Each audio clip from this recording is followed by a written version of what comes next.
Hello, everyone, and welcome to the Training Court, a Pokemon TCG podcast. Welcome to episode 2. So thank you to everyone for listening to episode 1, and we are back again. And I am joined again by my fellow co-hosts, Andy, Alex, and Kath. Hi, guys. Hello. So last time we spoke spoke quite a bit about numerous things. We spoke about obviously our experiences in a regional championship, and we had another one over the weekend. But before we touch on Orlando, how about we all catch up on what we've been playing this week or the past week since we last spoke. So I'm going to start with Andy purely because I know that he has played this week. So Andy, who have you played, where have you played, what have you played? So on Monday we went to Geek Retreat. Good start. We'll start that. So Monday, me and Jamie went to a place in the city centre of Manchester called Fanboy 3.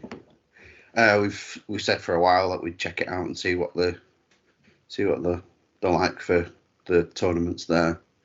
So me and Jamie went down. I played Zoroark V-Star. Lost all 3 matches. There's just something about that deck that there's something missing. Like I've started playing it with Radiant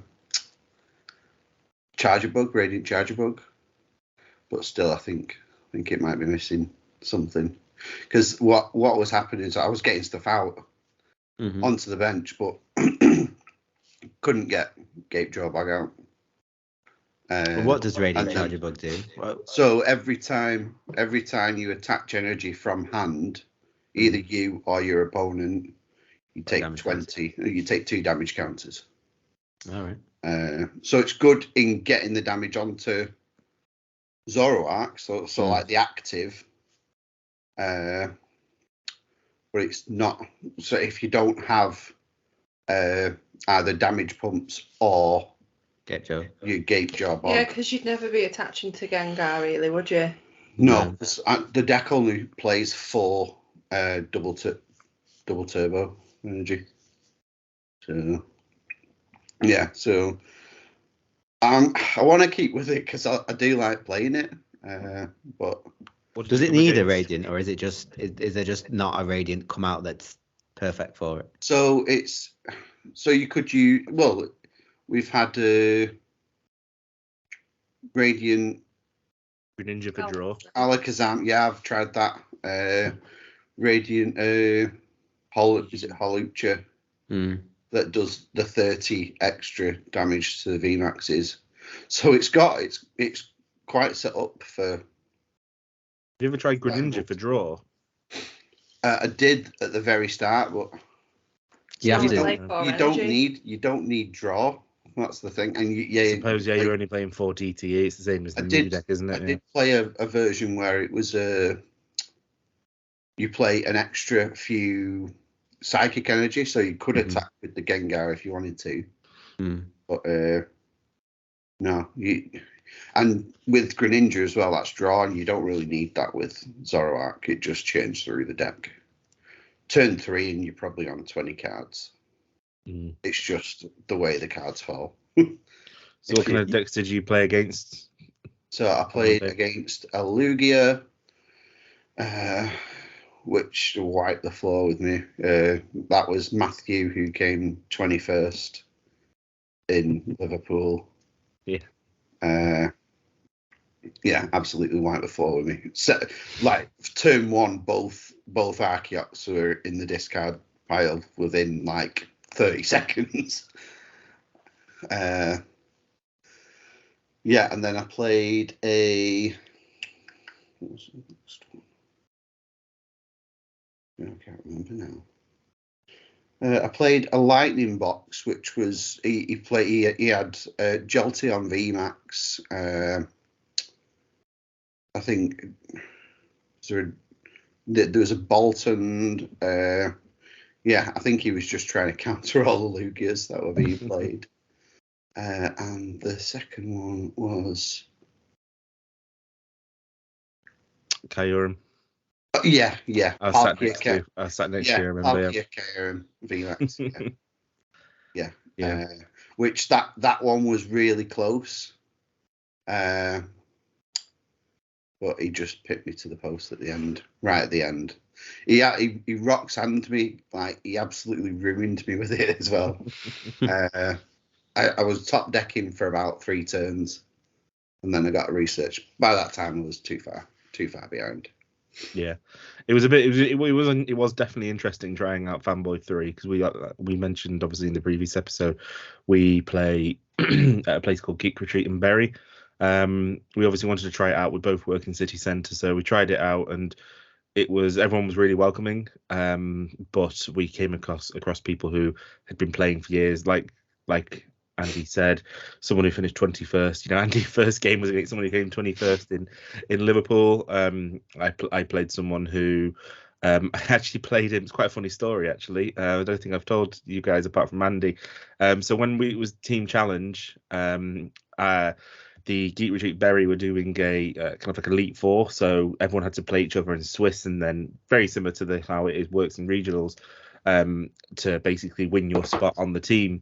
The first time I played Arc Giratina. I think it was Arceus Giratina, and I lost only one game in the 4 or 5 games. I can't remember. I only lost one anyway, and that was to a Lost Box with a Radiant Charizard.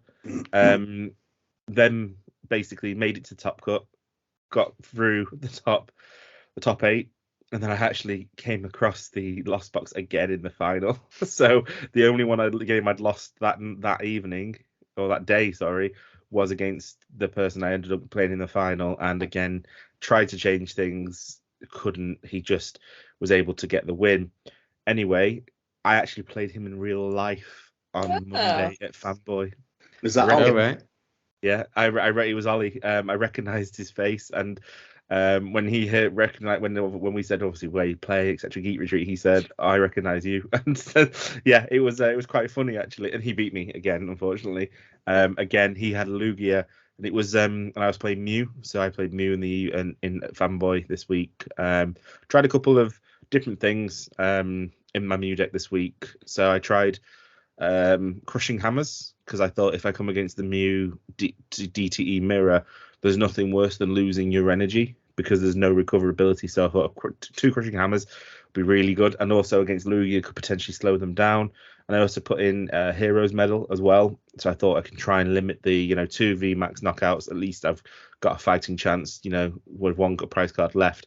It didn't. Neither of them worked, unfortunately. It was just more the fact that my first game was against someone who'd literally just opened a Shadow Rider Calyrex League Battle box and just played it, so it wasn't very well oiled deck, so I was able to win that one. Second one against Ollie, he just set up incredibly fast, and unfortunately I bricked at the start. And then the last game I played was I actually played a Vikavolt control deck. And with Mew, item locking is just horrendous because you play a couple of trainers because you're predominantly using item after item after item after item. And I was drawing all these cards and I just could do nothing with them. I did absolutely nothing with them. So yeah, it was a bit rough for me this week, but I really, really enjoyed it. The only thing I didn't enjoy was they changed it from we're used to 3 best of 3, 50 minutes best of 3, the same kind of Swiss rules with Pokemon. They do it best of 1 for half an hour because they like to try and churn through, and everyone plays different people, you get more people playing, etc. Now I get that, but with how often you brick, you can't come back. I was actually going to ask about that. Like, is that a fun way to play 30-minute games best of 1? Considering how the format is, in that you can just brick, or someone could set up turn 2 and that's it. We still had a good time because the people were really nice, and like I said, it was a variety of decks. Last week I came against Geek Retreat. There was 6 Mews out of the 10 people playing. So I played 2 Mews and then I played Hisuian Gudra. So it was nice to play something different. I'd never come across a Vikavolt apart from online. So for me, in real life, it was really good to play more experienced players and also more meta decks and different decks. And what did you play?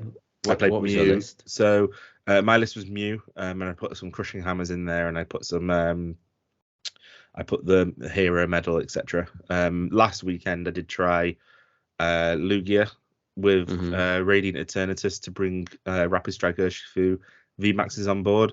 Didn't work. Firstly, because I was playing 2 Mews in fighting is weak to psychic, and also it's got the resistance. The psychic Pokemon have got the resistance, so I never brought the actual VMAXs out. But then when I did in the Gudra fight, I just realised that the bench space is too tight with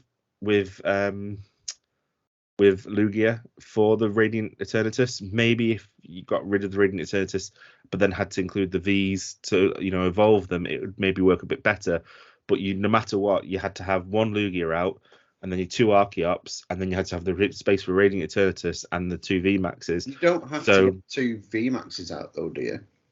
You don't have using it, but then you might as well. You may as well use it, yeah. Although the thing is as well, that it's quite a good Radiant Eternatus itself is quite a good attacker. I think it does 200 HP for 200 damage for 2 colorless, and I can't remember what the first one is.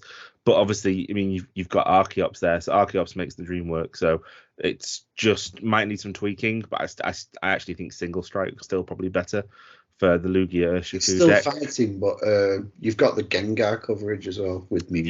Yeah, because Drapion basically did more work for me last weekend against all the Mew decks than the Lugias did at all. So yeah. So sorry. Anyway, Kath, over to you. What have you been playing recently? I'm just like on live doing the dailies. Came up against another Clefairy today, which I don't think I've ever played against another Clefairy. Now you know how we feel. Although it was a bit of a weird one because it played Bibarel, so they had Radiant Greninja and Bibarel, and then obviously the Clefairies, but they had no like Weird Ear or anything, nothing like that to take a big hit, to big knockout. So. Yeah, I mean, I won, so it's fine. That's all that matters. I rarely come up against Weird when I'm playing against Clefairy. I've like maybe once, but a few Mewtwo's. But most of the time, when I come up against Clefairy, it's just kind of a bog standard. Just get all the energy on Clefairy and do all the damage. Yeah, at the minute, all I play online is Lugia. Like the last 5 games, I think, this week have been Lugia. I played one just before we started recording, and it was Lugia. Apart from the one where I played for the win, TCG, and that was a Reggie. That was a Reggie deck. Oh yeah, I forgot you played him. Yeah. Cool. Alex, what have you been playing recently?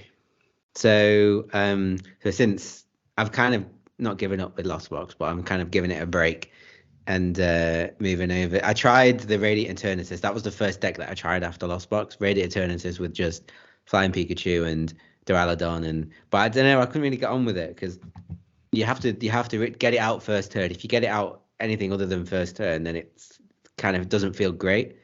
And then if you prize one of the Pikachus, or you have to discard it because you're searching for cards, or you have to. I couldn't get on with it. But what I've been playing at the moment is the Rotom V-Star, and just chucking a bunch of tool cards in my deck. It's really fun, actually. It's really good. I think I played a game against you, Jay, where you were playing Gudra V-Star, and you couldn't get your V-Star out. I can't remember. But yeah, I've been playing Rotom, and yeah, it's actually. I mean, it's never going to win any regionals or anything, but it's actually. It's quite potent because you can end up, I mean, not that you'll ever need to do this much damage, but you can end up doing like 1,500 up to 2,000 damage, depending on how many tools you play. It's super easy to get your tools into the discard pile because Rotom's V-Star power is actually really, really good. Just in and itself, it's a really good. It's kind of similar to Zoroark's, Hisuian Zoroark V-Stars, but you just select any number of cards, and then you pick up, you take that number of cards from your deck, So if you've got like 15 cards in your hand, you can just kind of recharge them, and those cards that you put into your discarding are going to be the tools which then you can attack with. Yeah. It's actually really good, and if you pair it with the toolbox, where you can go and get as many tools as you want from the top 7 cards, you end up, if you've got like a couple of them, you can end up with like 15, 20 cards in your hand, the first few turns. Pairing it with Galarian Articuno V, where you can discard 2 to draw 1, and you pair it with, what's that? Is it Tower of something? The stadium. Tower of Darkness. Yeah. Tower of Darkness. I think it is. Full strike. Yeah, discard a single strike card and draw 2. Yeah. Cards, yeah. Yeah. So if you I just put maybe, I think it's 12. I have 12 single strike tool cards, so I can use the stadium to discard, and pretty much like as long, and also I use the Fluffy line. I just do 2 of each, and yeah, it's really good. The thing that it comes up against is if you come up against a Miltank, because basically my attackers is just Rotom, then you can't attack, then you've lost basically. Yeah. So I thought about putting in the Lost Origin Porygon 2, Porygon V, one of them, not Porygon V, but the Porygon where Porygon Z, or one of them.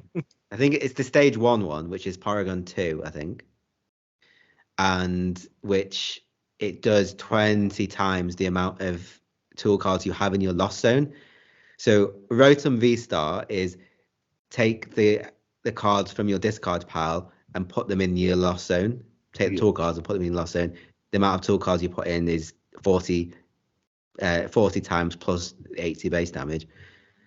And then put in Porygon in as a single prize attacker. Could work, but I always my problem with that strat, because I tried it, and the problem is that I always did just enough to do the attack that I needed to knock out the Pokemon with Rotom. Rotom gets knocked out. I bring out Porygon 2, and I don't have enough in the Lost Zone because I didn't overkill with the Rotom. So, but it's a good deck anyway. It's, as I say, it's probably on a tier 2/rogue deck, but it's fun. It's a fun deck, and it's quite potent against Lugia anyway. It's good against Lugia. Yeah. Yeah, that's what I've been playing. Awesome. Well, as I mentioned before, obviously we had another regionals over the weekend. So we had the regional over in Orlando, Florida, 4th of February. It was the largest one to date. There was 1,485 Masters players. So it is, isn't it? It's double the size of Liverpool. That's to put it into context. Yeah. Near enough, double the size of Liverpool to put it into context. So it's it's obviously showing firstly that the Pokemon TCG is growing. So it's not just the collectors as well, it is the actual competitive side is growing. But obviously we could only have one winner. And obviously the top 8 cut was quite interesting. You got some big names there. You've got Grant Hayes, John Ing, Calvin Connor, Nicholas Moffat, Isaiah Bradner, etc.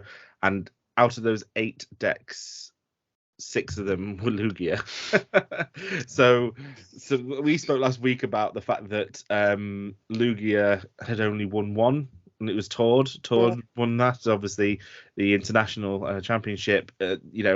Lugia was well represented in Orlando. It was definitely well represented in Orlando.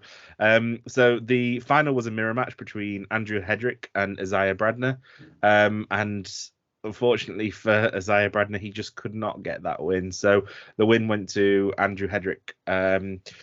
Should we have a look at his list just to see if there was anything different really that kind of... anything that really kind of screamed out. So I'm just going to share my screen just so that we can see. Make sure you don't have any dodgy websites on. Hide all the dodgy websites and start sharing. There we go. So yeah, as you can see, quite a refined list really. When you look at it here, 3-2 line of Lugia. You know, I had it in Liverpool where I prized 2 V-stars, so that was a bit, that would have been a bit worrying. Doesn't seem enough, does it? It doesn't, but obviously it won the largest regionals ever, so obviously okay, it was fine, yeah. But you can, the normal cards are there. 4 Archeops for the bin, the 2 double dip for the fish, Stoutland for the lost box, the Radiant Zard to finish anything off, your Veltal and Raikou, amazing rares, a Ranguru, Pumpkaboo to push any stadiums, and Manaphy. You know, looking here, it's quite standard really, apart from capturing Aroma. Yeah. I've seen quite a few captures, like for the past few regionals, there's been capturing Aroma in some of the Lugia decks.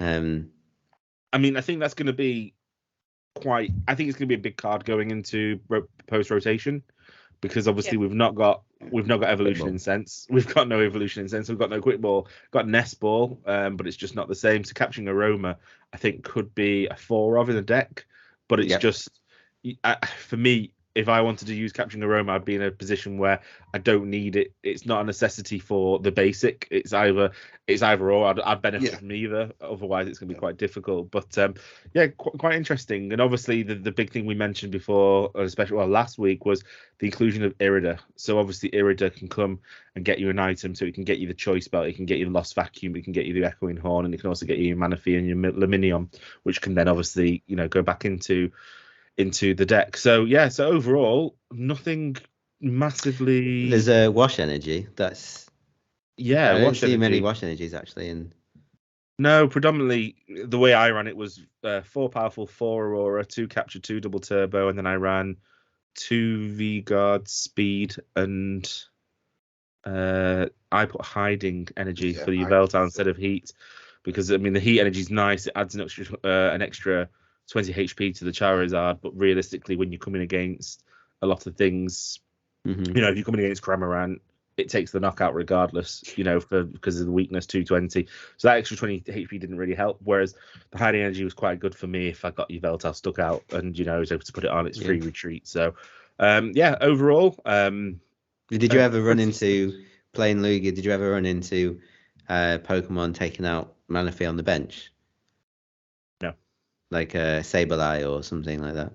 No. I think that's what the wash energy is for, is to put it on the Manaphy, and then it can't be taken out by Sableye, basically. Yeah, no, it makes sense. Yeah, I never got my Manaphy taken out, to be fair. But I didn't. Maybe they should have asked nicely. I didn't do very well in Liverpool, so I'm not too fussed about that. But yeah, it's so that was ran by Andrew. When you look at the rest of the list, so this was the list ran by Isaiah.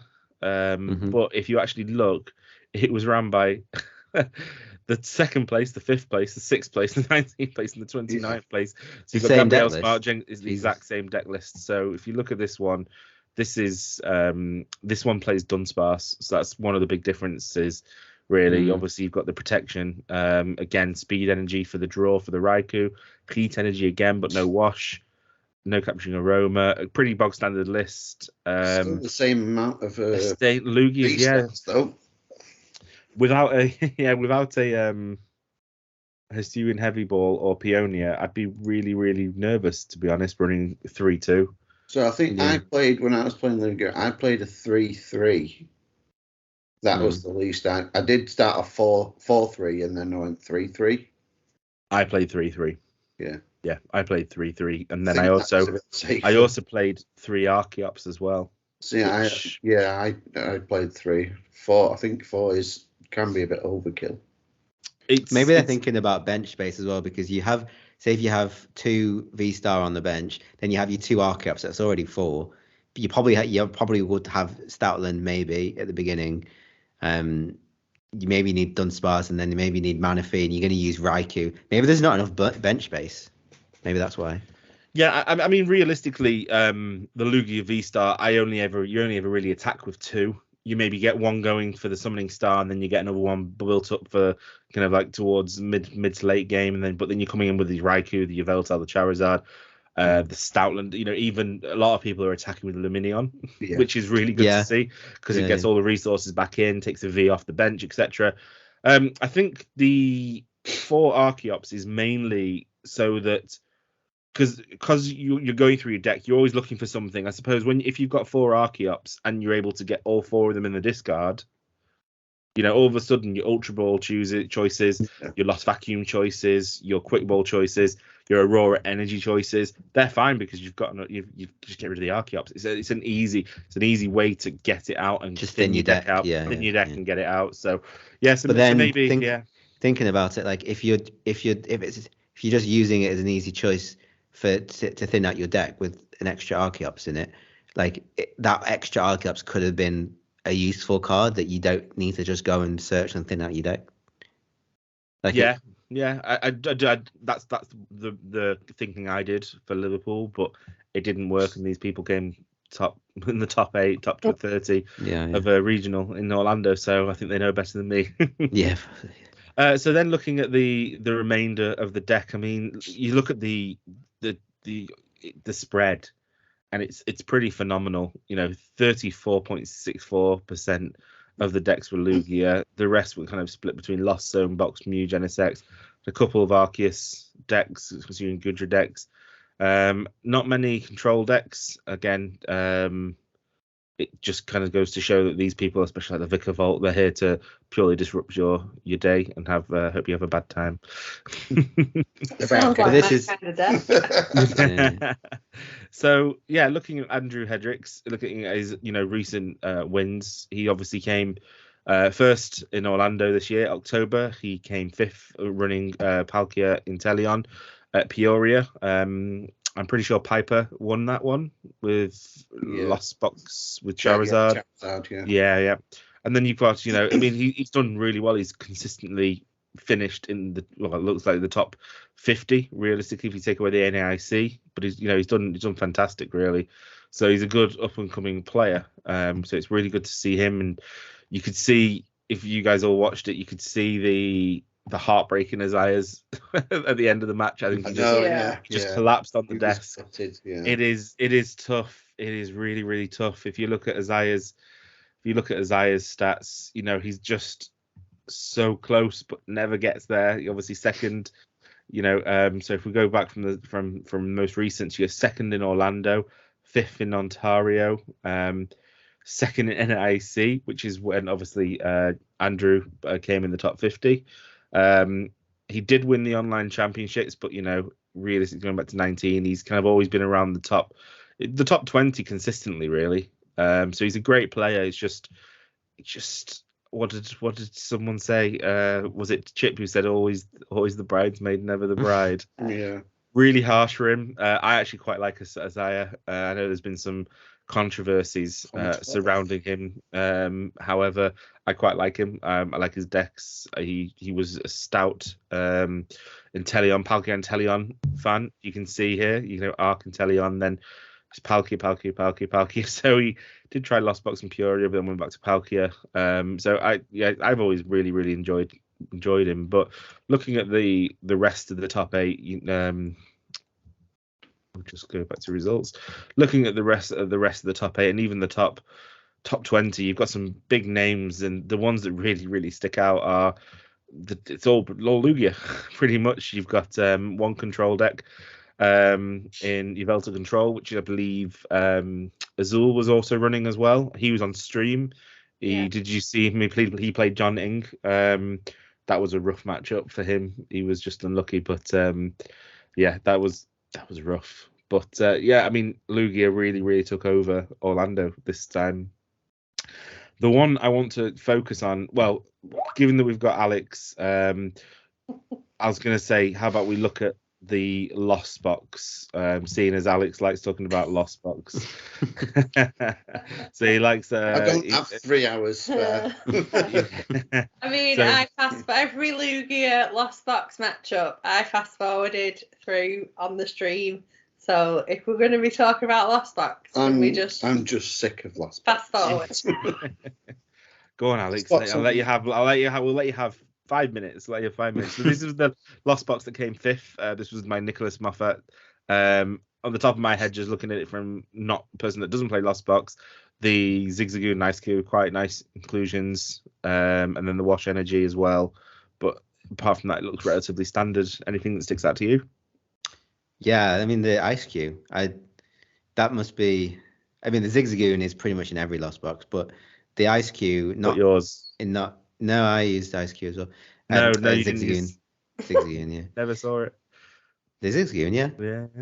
Against Regis. Against me, he Oh, right. Yeah. Yeah, It's good against Regis. It up to knock my Regis out. Yeah. Yeah, I won't be doing that first rotation. With any of them, actually, they're all being rotated. But Ice Cube, yeah. Do you want to? Can you enlarge that? If you click the card, does it enlarge it? Yeah. Because I think you can. I think it's only good really against Lost Box in the mirror match, but because you can and Regis, yeah. It's kind of like a little flying Pikachu, isn't it? Yeah. What is the attack? During your opponent's next turn, prevent all damage done to the Pokemon by attacks from basic Pokemon, and does 70. One water, 2 colorless. So yeah, it's kind of like a little flying Pikachu. An Clefairy killer. Yeah. Yeah. And if you're playing against another Lost Box or Clefairy or Regis, anything like that, then yeah, and then you put Wash Energy on it. It's kind of like a big parasol flying Pikachu. That's really annoying. Yeah, I do have this card, just in case I ever wanted to use it, because I know that it was getting some play, and yeah, it is quite good against, like you said. What sets it from? Evolving Skies. All right. That's why some people are putting in Dragonite V into their Lost Box decks because it's got Shred. Which Giratina V does as well, actually, and it's 160 Shred. So I think I personally think that's better, even if Dragonite V's got 250 HP. But anyway. But apart from that, it looks relatively it's pretty much pretty much the same. He's playing, actually. One thing that we kind of glossed over is he's playing 6 different types of energy, and I found it so hard to keep track of 5 different types of energy. I mean, I was playing 6 different types. It's a lot. Lost Box is already a lot to take in, and yeah, it looks like a good thing to do is put the Ice Cube in with the Wash Energy, but it's just a lot. What if you prize the Wash Energy? Yeah, it's only a one of, isn't it? Yeah, not playing Peonia. Peonia? Then that's the thing. Lost Box has got the varieties there. So if you do prize the Wash Energy, you just attack with something else. Do something else, yeah. 2 Manaphy. 2 Manaphy, yeah. I guess that's a bit strange. In case, obviously, it gets knocked out. Yeah. Especially, I suppose if you're going against Lugia, so Lugia plays a lot of Raikou, amazing rares. All of a sudden, it protects you, doesn't it? It protects your Rayquaza on the bench, it protects your Raikou, it protects your Sableye, it protects your Cramorant, your Comfizz. Yeah, it's quite good actually. Didn't really think about doubling up with Manaphy. It's always just been a one-off, really, hasn't it? Yeah. So no, well, it's a good deck. It's also really good to see that the amazing rares are getting some play towards the end of the format. It's quite nice because they were just this long to become good. Well, yeah, Mirage Gate and Archeops. That's the big difference. But okay, so then moving on from the Lost Box, we've got the Mew Genesect that was run by Grant. This came in 8th. Let's just have a look at that, just see if there's anything in particular that stands out. The Aerodactyl. The Aerodactyl, yes. So straight away, the Aerodactyl, the big charm, the leafy poncho. The rest of it is pretty much the normal Mew decks. Nice seeing the Rotom Foam come back in. I like Rotom Foam, but it doesn't get used enough. It's relatively bog standard until you get to the Aerodactyl. And Judge, obviously, has replaced Marnie. So kind of looking at the Aerodactyl tech card, it's more about that Ancient Star, isn't it? Until this Pokemon leaves play, it gains an ability that has the effect your opponent Pokemon V, except Aerodactyl V, have no abilities. So it helps him out quite a bit as well in the first game I saw him on stream. Yeah. Yeah, it's nice seeing these little techs, really, isn't it? To be honest, like teching for certain things. Like I watched a stream on day 1, I can't remember who it was, but brought out Galarian Zapdos purely for Arceus. It was nice, able to, for the Arcdura, able to then, just completely take the Arceus out. That's your energy acceleration gone. It's quite nice, actually. It's quite good. But yeah, moving down to one Forest Steelstone. That's what I play, only because I've only got one. Not our choice. Big Charm, so the Pokemon gets an extra 30 HP. It's basic Pokemon, or is it? It doesn't even need to be basic, does it? Sorry, no, it's just the Pokemon in general gets an extra 30 HP. Yeah. Makes Genesect a bit more chunky. Makes Mew chunkier as well. Leafy Camo Poncho. Now, I actually looked at this the other day because I thought this is essentially Diancie in an item card, isn't it? Really? Yeah. Oh yeah. And if you put that onto your Genesect, you put it onto your Aerodactyl. Oricorio, Aerodactyl. Just read it. I'm pretty sure it's only VMAXs. Yeah, it's only V-Star or VMAXs. Oh, sorry, V-Star or VMAX. Yeah, okay, so it is purely for it'll be for the Muse, Aerodactyl V-Stars, so it Aerodactyl or Muse. Yep. Because the Aerodactyl's trying to stay alive to stop or suppress all the abilities, so it's probably for that. Or the Big Charm. Yeah, I did see it getting attached to Mew a lot. Mew VMAX. It'll be Mew to boss up, wouldn't it? Just read it again. Whenever your opponent plays a supporter card from their hand, prevent all effects of that card done to the Pokemon V-Star or Pokemon V-Max this card is attached to. So basically, like I said, it's Diancie. If you stick it onto a Mew V-Max, they can't boss it up. They can't Serena it up. Okay. It can be so you can still escape rope and cross switcher. Yeah. But you get to choose. Yeah. Well, you're not if you're being cross switched, but yeah. Yeah. So yeah, I actually looked at that and I thought that'd be quite good, but I never included it. I went for Crushing Hammer, and that failed miserably. You might have been better off with that, to be honest. Yeah, well, yeah, I didn't get bossed up much because the Mew, you do the attack and you leave it in the active, so it's a difficult one. But yeah, no, overall, I think it was this was the kind of the regional I expected there to be something a bit different with Crown Zenith, and there wasn't. I don't think there was enough time maybe to. Because there wasn't much in Crown Zenith. That's been not much new in Crown Zenith, though, is there? No. People will have had time. I thought Zamazenta maybe to the Lost Box, maybe. There probably were some. There probably were some Zamazentas and Sky Seal Stones. Other than that, I don't think. I think come rotation, you will see a lot of changes to like Lost Box that and Lugia that they both suffer massively. Yeah, no, they really do. They'll just be rotation. We'll just end up with Mirage Gate boxes basically. We'll just be yeah. Oh God, I'm looking forward to post rotation, but I'm also worried about what's going to come out of it.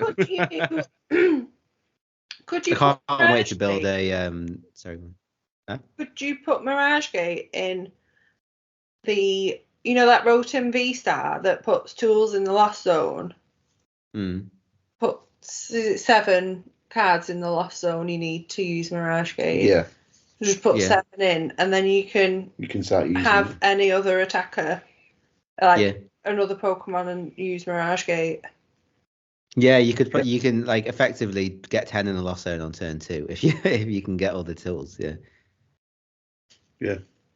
Could be interesting. That could be interesting to look into. Yeah, it'd be interesting. But you could have done that. You could do that with the normal Rotom V that came out in Lost Origin. Like you could always already do that. But Rotom V Star obviously has more HP and a better attack. But I don't think people will use it for that because they would have done with the normal V, I think. Yeah. Okay. The last deck I want to check out, and it's purely selfish reasons, is a Palkia Inteleon list. So this came. I'm all right with that. I like this. Palkia. This was played by Ian Robb, who came 10th. I love Palkia Inteleon. I played it a lot, and I was really upset how it fell off. It didn't even fall off a cliff. It nosedived off a cliff. Yeah. The moment Lugia came out, the moment Lost Box even came out. To be honest, it struggled against Lost Box as well, but. It's good to see some people are still playing it. So this came top 10 by Ian Robb, who's really, really, really good with it. And then, I mean, looking at this, it's not really a It's not really a Palkia deck, is it? Really, it's playing the 2/2 emergency jelly. Yes. So we'll start. So we've got the normal Inteleon line. with 1 shaded healings, 2 quick shooting, which is I love the quick shooting one. It's handy to start procking that damage. But You the always 2/2, get to use it though. I know. I don't. When I play Palkia, I don't play Inteleon engine. You didn't. You never did. You And I never understood it. I never understood it. It worked better for me. Nah, definitely this. So what's your Definitely engine? You use Inteleon. Bibarel, did you say? Too slow. Yeah, Bibarel and Greninja to draw. This one is playing Greninja. I think they all usually play Ice-Q as well. Greninja. This one's playing Ice-Q, Drapion for the Mew matchups, Manaphy for bench protection, Articuno. So this is wants 70 damage for 2 water, but I'm pretty sure it's your opponent's active Pokemon is paralyzed. Yeah. So again, slow it down a bit. Is that Crabominable V. This has been getting a lot more play actually. This does really, really, really well. It's seen loads of play, hasn't it? Yeah, especially if you kind of pair it with the quick shooting Inteleon. So this attack does, so for 2 water energies and a colorless, this attack does 60 more damage for each damage counter on your opponent's active Pokemon. So if you say it does 90 damage base, and then if you've managed to get off 2 quick shooting Inteleons onto your opponent's Pokemon, so that's 6120, that's 240, that is 330 damage. Jesus. It did get a lot of play, and it has got a lot of play. I played it once a long time ago, and I could not believe how quick the damage stacks up. But it's a lot of moving pieces to get into play. But then I think maybe, is that why Thornton's there? There's potential for a Thornton. It's a basic from the discard, bring it back. I think that'll be really good, especially when you've got Palkia able to Star Portal. Start loading up a Pokemon. It's great if you link that. That with Crabominable, I think it's really good. But apart from that, it's a relatively bog standard list. You've got the usual Evolution Incense, Scoop Up Net, 3 VIP passes, Hisuian Heavy Ball, standard Iridas, Caper Toughness. So this is probably just I'd say this is probably for I'd say Lost Box, I guess. I'm guessing if you put this onto your Drizzles, they're not being one shot by Cramorant, are they? All of a sudden that extra 50 HP makes Manaphy a 2-hit kill, makes Ice-Q already is a 2-hit kill, makes Drizzle a 2-hit kill, makes Articuno a 2-hit kill. So maybe that's quite a good little tech, really. Do you think that Emergency Jelly? Oh, sorry, go on. I was just thinking, looking at that he's playing 3 Battle VIP pass. Do you think? Because whenever I've thought it's such a waste of cards in a deck after turn 1 if I didn't get it, and I'm and I've got these 4 dead cards that I'm never going to use, so maybe I'll take 1 down. But then I always think, well, max, if you're going to play Battle VIP pass, you might as well play 4 to maximize your chances of getting it turn 1. I don't know if is it worth. I always is this is kind of the thing that goes back and forth in my mind about Battle VIP pass. Do you play 4 or just none?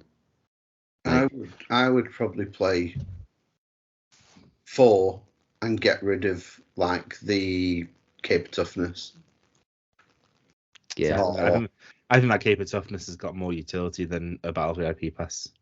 I think really 4 quick balls. It plays 3 quick balls, 3 Valence. No Ultra Balls. What I used to do with Palkia was I would always go second. I'd always choose to go second. If I didn't have Battle VIP pass, I'd quick ball for a Luminion. I'd get Irida for another Pokemon and a Battle VIP pass. And then I did only run 2 or 3. That's only because I had 2 or 3 and they were really expensive back when I was playing. So that's how I used to do it. That's how I used to get set up. Yeah. But if I had, just literally a quick ball, but he's playing less quick balls. He's playing on 3 quick balls. He's playing no Ultra Balls. It's a very, very, very streamlined list. Yeah. But if you see that the Raihan, the Raihan and Thornton. I think that's ready to get you what you need, out of a pickle. He's expecting a Sobble to be taken down, except, so, Articuno to go down, get the Raihan to attach return Raihan, then you got the Palkia for energy acceleration. I think it's a really, really, really good list, to be fair. The problem is, like, the training court's quite a necessity. Lost City's, I'm guessing, is for Reggie's matchups. Doesn't play Melanie. Yeah, doesn't play Melanie. Yeah. I mean, like I said, he knows. Obviously, he must have tested the deck meticulously. And it runs, and he came top 10. So, the one that for me is the emergency jelly, really. So, emergency jelly at the end of each turn, if the Pokemon this card is attached to has 30 HP or less remaining, and has any damage counters on it, heal 120 damage from it. If you healed any damage in this way, discard this card. So what's that for? Articuno? No, I know, because Articuno, isn't Articuno does 60 to yourself? I wonder if it's more for the 120, 130, like the Radiant Greninja, the Ice Cube, because Cramorant does 110. Yeah. That all of a sudden, if they do 110 to the Ice Cube or the gets his health back, you attack and then you can't be attacked. Yeah. It gets his health back, yeah. It's also if anyone attacks a Palkia or anything like that, and it leaves it with like 10 HP. Yeah, which it can happen. It's 280, isn't it? I think Palkia. So I guess if he's only playing one, he's banking on using it for one very specific reason. To I think it's either the Articuno or the Ice Cube, because is it this Articuno that does? I don't think it's the Articuno, purely because it's 110 damage, and then Cramorant. I always think Cramorant's going to take that out. How much? Wait, I just think for what? Yeah, you're right. Yeah. I'm thinking it's for the Greninja, the Ice Cube, maybe an Inteleon if they get the Inteleon out to attack as well, or maybe it could be for a Palkia. Like I said many times, you've been left with just 10 damage short, and it heals all of it. So, interesting list, really interesting list, and some interesting games. There was a little bit of controversy around Orlando as well. So there was a couple of things that happened. One actually happened on stream, which was quite interesting. It was Andy noted it, and I watched it, and I was like, I agreed with you, to be fair. Pretty sure what I'm talking about is the match that was on the stream for day one, and that was Pablo Meza. So, who was Pablo playing? He was playing Grant Shen, wasn't he? So that was a Reggie versus Lost Box. Grant plays a Reggie deck. Pablo plays Lost Box religiously. He likes Lost Box a lot. Was it during the first game? A fair bit in, actually, wasn't it? It was like a good 10-15 minutes in. Yeah, it was quite far in the game. The judges realised that Grant was using a Regieleki from Evolving Skies, despite his list saying he doesn't play any Regielekis from Evolving Skies. So obviously there's two types of Regielekis. When we were watching the stream, and Chip was doing the little intro bit, and Chip actually mentioned, oh, it's funny that he's playing the bad Regieleki and not the good Regieleki. And then when he started getting it out, right, and it's like, no, that's the good Regieleki. Yeah. So obviously it stopped. They stopped the game for a little bit, and they made Grant run and find and replace his Evolving Skies Regieleki, and he had to go and buy or get an Astral Radiance. Was it an Astral Radiance one? Yes. It was an Astral Radiance, wasn't it? Yes, it was. So it's going to get an Astral Radiance one. Well, 3. Well, 3 to actually, I suppose, if depending how many he played in his deck. I've not actually checked his deck list, but 2 or 3. Minimum of 2. Minimum 2, yeah. And they gave him the game lost, so they gave him the win to Pablo.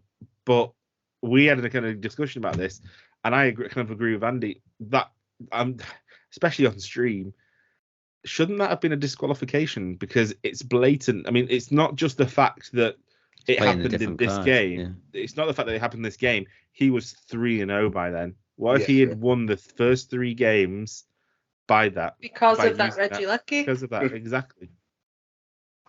Yeah, I think he should have been. Yeah, I wasn't massively impressed. I thought he should have been disqualified. So did he do it on purpose? Did he come out and say that he did it on purpose? What if it had been with another card? So if he played, say his list said 4 quick balls and 3 ultra balls, but he actually played 3 quick balls and 4 ultra balls. It's kind of the same thing. Well, it's not, because those cards... You're playing a different card, like a completely different card. This is a completely different Pokemon. The moves are completely different. Yeah, so's like a quick ball or an ultra ball is completely different. Yeah, but if you're playing on stream or whatever, no one's going to sit there and the list says 3 quick balls, but they've played 4. How's that?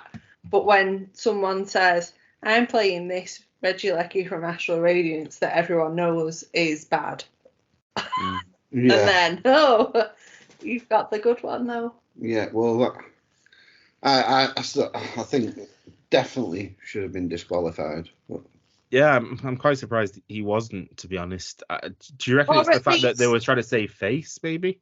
At least the 3 games that he'd won playing the wrong deck should have been game losses. Yeah. The other players should have been given those wins. Yeah. Yeah, no, I'm with you. It's hard to do that retrospectively, because then that affects the matchups. I don't know how it works behind the scenes, but definitely should have been a higher, a bigger penalty to him than just. Is that an automatic disqualification though? To having if you're playing a wrong card in your deck, is it in the rules automatic disqualification? So I've not checked the rules, to be 100% honest. I've not checked them. But in my mind it should be. It's not.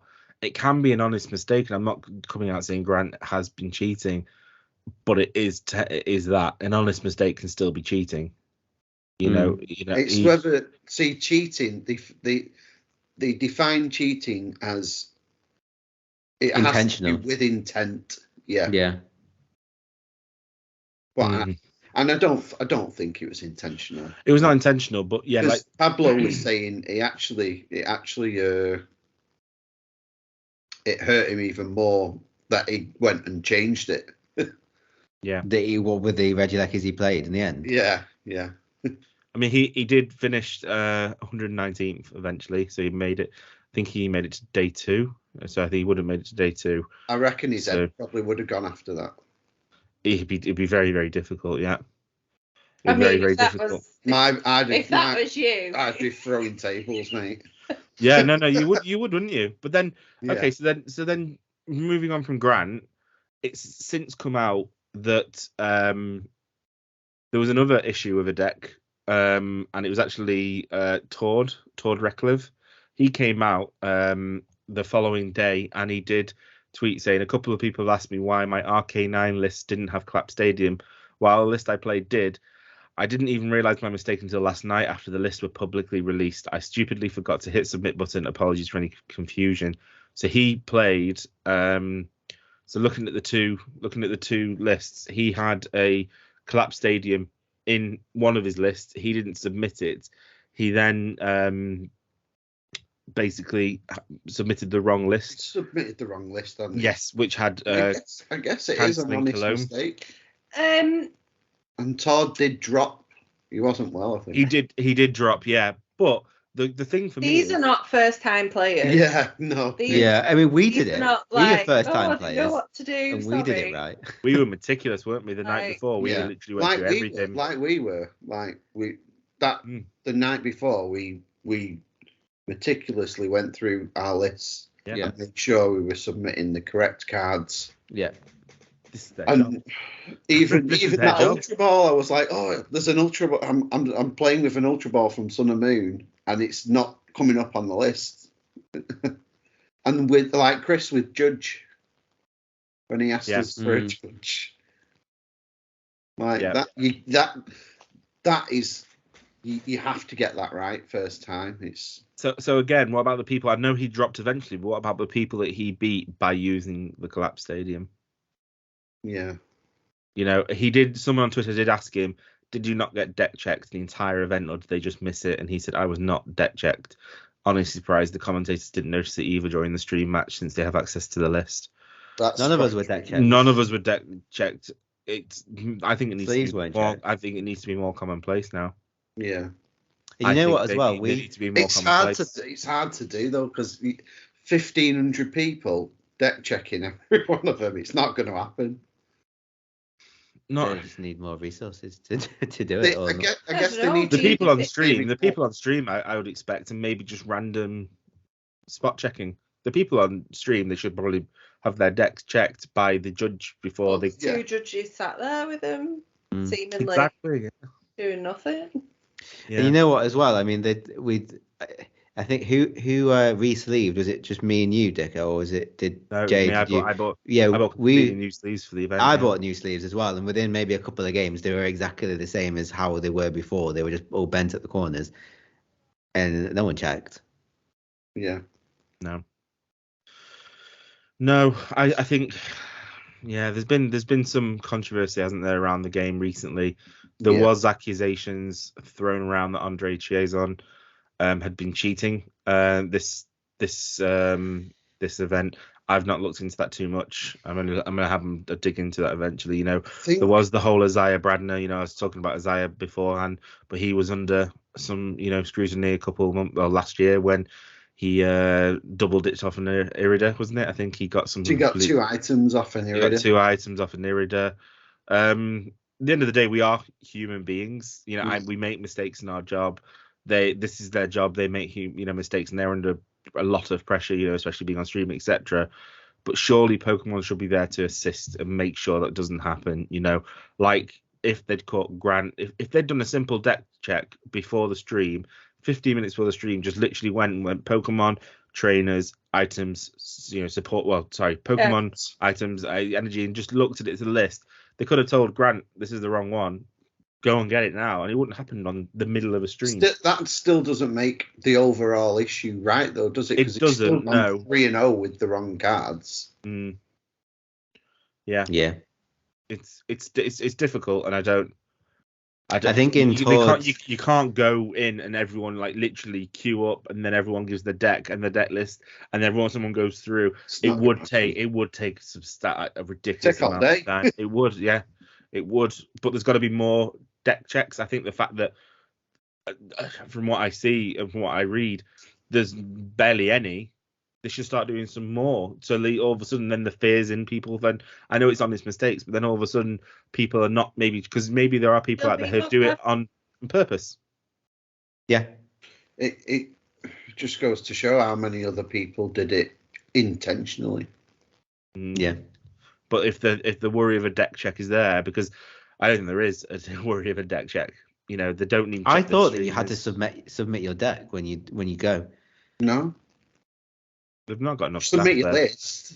Maybe if they got there's some of their side event staff to actually do stuff for the actual TCG, and then it'd be different. Imagine you do submit your deck to the staff and then they lose it because they've just got 1,500 decks and they're like, whose is this? And then it'd be on the fly. You won't give them it and go away. They'd check it there and then and give it you straight back. Yeah. But then that's not going to stop you going, right, I'll swap that card back out now. Yeah, it's difficult. Yeah, exactly, yeah. There's a lot of hard obviously. To police and it's hard to police. You're relying on just people being honest, really. Yeah. The same and the massive majority of people are completely honest. Yeah. Like I'm not implicating Grant. I'm not implicating Todd at all. No. I think that was honest mistake. Mistakes, but.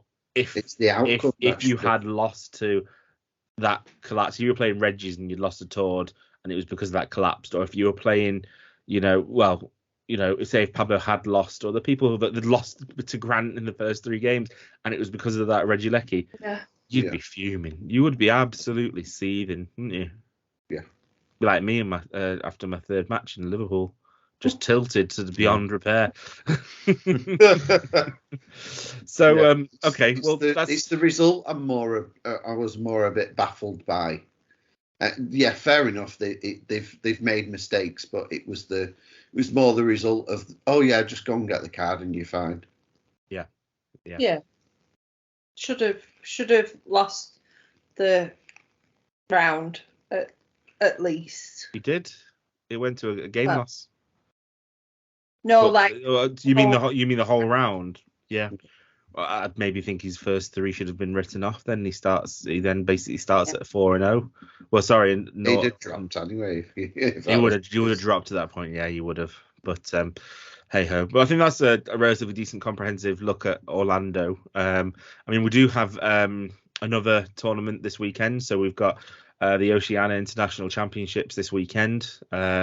So that is next weekend. Yes, 16th of February. So it's not this weekend, next weekend. So we'll probably chat a bit more about that next week.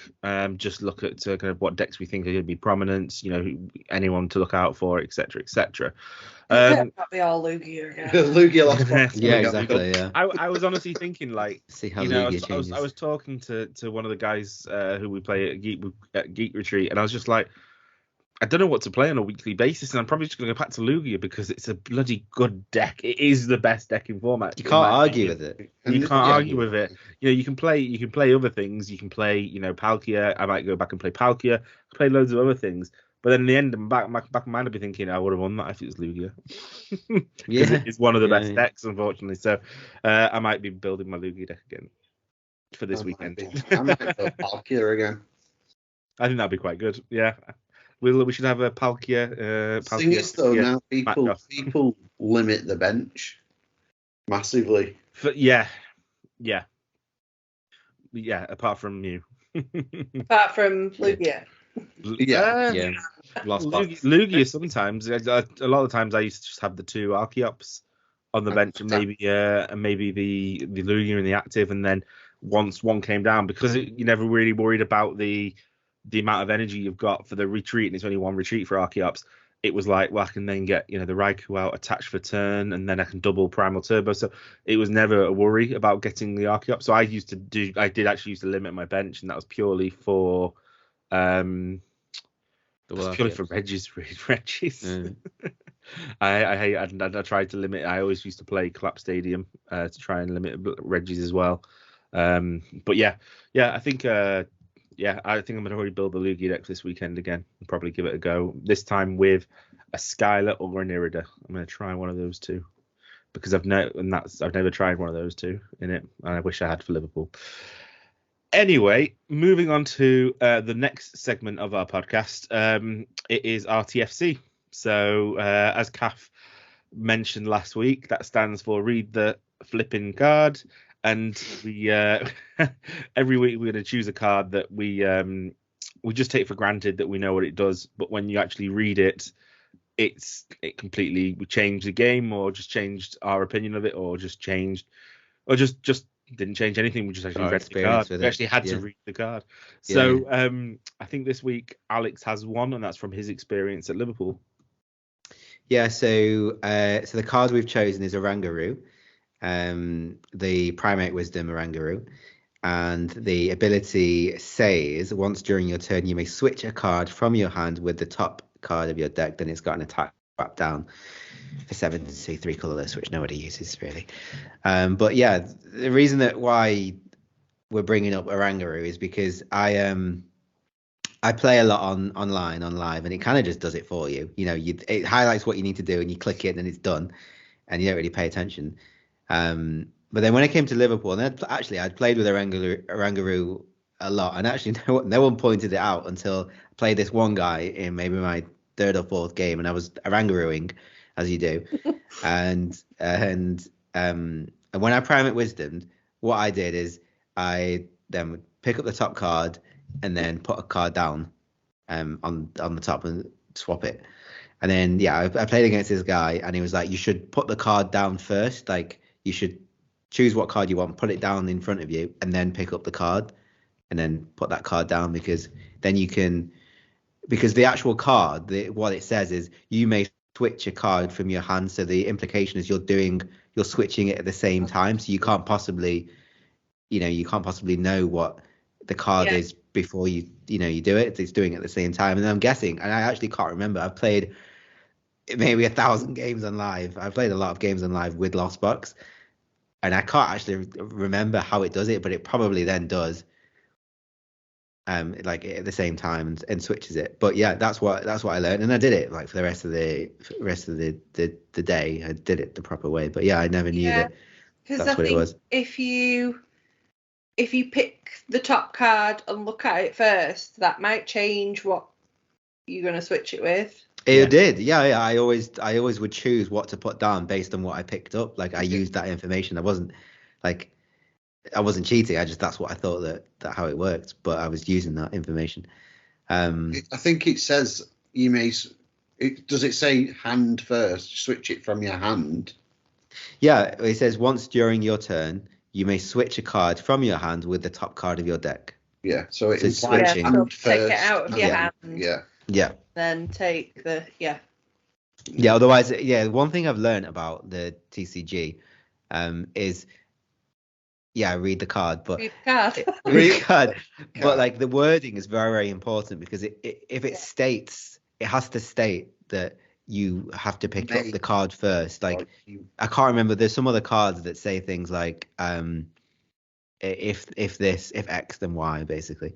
Yeah. And the wording's very important. If it doesn't say it, then it's okay. But yeah, I'm sure we'll have to look at some cards and think of one for next time. one for next week. Orangaroo for now. Yeah. One for next week. Okay. Well, thank you for that, Alex, and thank you, Andy, Kath, and everyone for listening and joining me. That was the end of episode 2. So again, thank you for listening. If you want to catch us, we are on Twitter, Instagram, YouTube, and Twitch. So our handles are on Twitter at Training Court. Instagram is at Training Court TCG. On YouTube, we're at Training Court TCG as well. And then if you want to watch us play some games live, you go to www.twitch.tv/The Training Court TCG. So again, I want to thank you all for joining me, and thank you guys, and I will speak to you all next week. Cheers. Thank you. Thanks for listening. Bye. Bye.